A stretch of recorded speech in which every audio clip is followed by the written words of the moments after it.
बोलिए पंच परमेष्टि भगवान की जय। द्वादशांगमयी जिनवाणी मातेश्वरी की जय। प्रथमान योग वर्णत पुराण पुरुषों के जीवन से स्वयं का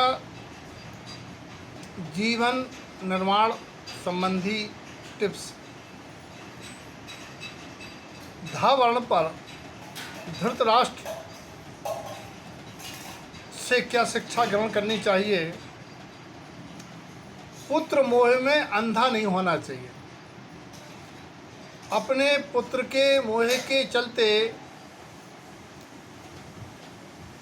अविवेक और अन्याय पूर्ण व्यवहार नहीं करना चाहिए कि पुत्र वधू की लाज रुकती रही और अपने पुत्रों को मना नहीं किया।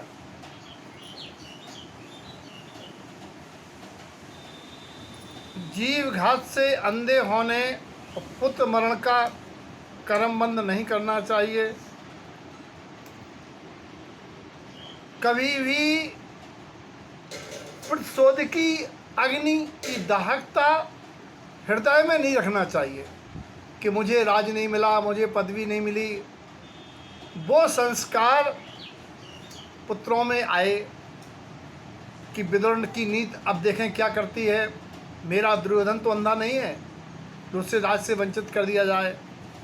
गांधारी के समझाने के बावजूद भी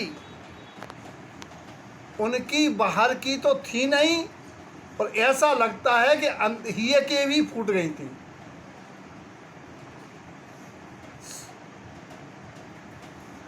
राज्य की महत्वाकांक्षा के चलते प्रतिशोध नहीं रखना चाहिए। पुत्रादि के वियोग में दुखी होने के बजाय वैराग्य पूर्वक अपने अपराधों के प्रायश्चित के लिए धृतराष्ट्र की भांति दीक्षा भी धारण करना चाहिए। आंख पर पट्टी राष्ट्र और स्वराष्ट्र आत्मा दोनों के लिए अहितकर है। ऐसी शिक्षाएं धृतराष्ट्र से लेने योग्य हैं। अगला शब्द है धन्य कुमार। पूर्व पर्याय में अकृत पुण्य था, उसके पूर्व पर्याय में कोई पुण्य नहीं किया बल्कि पाप ही पाप किया। अकृत पुण्य की पर्याय में बहुत ही दुर्दशा झेली और जब अकृत पुण्य पर्याय में धन्य कुमार के जीव ने पात्र दान किया, ब्रह्मोकार मंत्र पर श्रद्धान किया, पुण्य अर्जन किया, तो इस भाव में जन्मते ही पिता द्वारा नाल गाड़ने के लिए खुदाई करने पर सोने की भरी कढ़ाई मिली। लेकिन इनके पिता जो वैश्य वणिक थे, न्यायप्रिय थे, राजा के पास ले गए कि महाराज हमको सोना मिला। राजा ने उनकी ईमानदारी को देखते हुए वापस कर दिया। फिर भी उन्होंने गड़ा धन अपने घर में नहीं रखा। मिला गड़ा धन का अच्छे कार्यों में सदुपयोग करना चाहिए। उन्होंने गरीबों में बांट दिया। गरीब कहने लगे धन्य है कुंवर, धन्य है कुंवर। जो हम लोगों को आज ऐसी स्वर्ण मुद्राएं मिली, उनका नाम धन्य कुमार रखा। पूर्व भाव के बैरी भाइयों ने इन्हें बावरी में पटक के मारने का असफल प्रयास किया। जन्म जन्म के भाई भी बैरी बन के भी भाई बन के आते हैं। पूर्व भाव में बलभद्र के 7 पुत्र अकृत पुण्य को खीर खाने की जिद पर मारा था, वो इस भाव में फिर मिले। इसके बाद इनका जब पुण्य तेज होता है तो जैसे तीर्थंकर परमात्मा के समोषण आने पर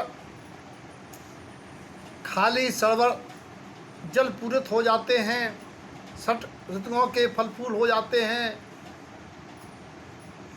उसी प्रकार से इनके पुण्य इतना तेज था कि जहाँ जाते वहाँ दुकानदारों को व्यापार अच्छा चलता, बगीचे हरित भरित हो जाते, कहने का तात्पर्य यह है कि अपने कसायों की मंदता से अपने पुण्य को प्रबल कर लो अनुपादेय रूप से, तो ये अगले भाव का मार्ग का पाथे के रूप में कार्य करेगा। अगला शब्द है न वर्ण पर नांगदत्त।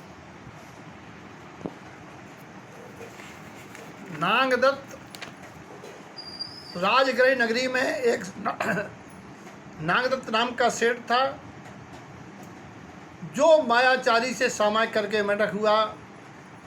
कहने का तात्पर्य यह है कि मायाचारी त्रियंच गति का कार्य है, निमित्त है।